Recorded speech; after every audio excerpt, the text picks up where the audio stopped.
The question is, why have the Chinese chosen this particular time to move?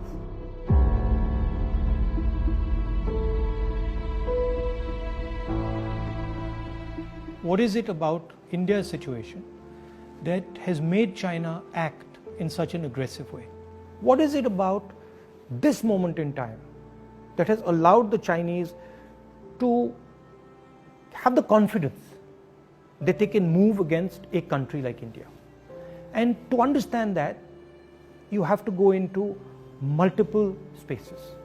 Countries are protected not by one particular thing, but by a confluence of forces, by a confluence of systems.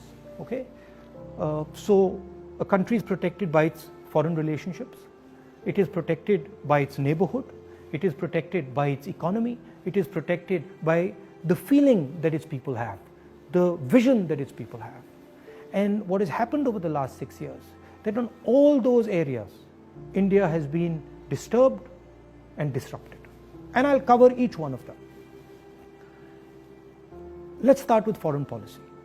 Our relationship with the outside world used to be with multiple countries. We had a relationship with America, strategic partnership with America, I would say, and that is very important. We had a relationship with Russia, we had a relationship with Europe, and these countries used to help us maneuver in the world. Today, our relationship has become transactional. We have a transactional relationship with the United States. We have disturbed our relationship with the Russians. We have a transactional relationship with Europe. Now let's come to our neighborhood. Earlier, Nepal was a friend, Bhutan was a friend, Sri Lanka was a friend. Our neighborhood, other than Pakistan, was working with India and saw itself as being partnered with India. Today, Nepal is angry with us. If you go to Nepal and you speak to the Nepali people, they are furious with what has happened. Sri Lankans have given a port to the Chinese. Maldives is disturbed. Bhutan is disturbed.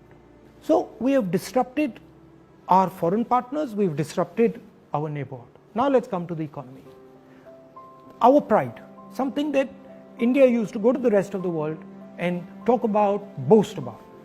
Worst economic growth, 50 years, no end in sight, absolute disaster, unemployment highest in 40-50 years. So our strengths have suddenly become our weaknesses. We told the government that, look, please realize that we are becoming vulnerable. All these things are connected.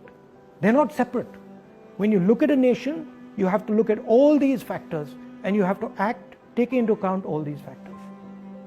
We told them, listen, for God's sake, inject money into the economy, fire the economy, and do it immediately. Protect the small and medium businesses. They refuse to do it. So today you have a country which is economically in trouble as far as foreign policy is concerned, in trouble with its neighbors. And that's why the Chinese have decided that this is possibly the best time to act. And that is why they have acted.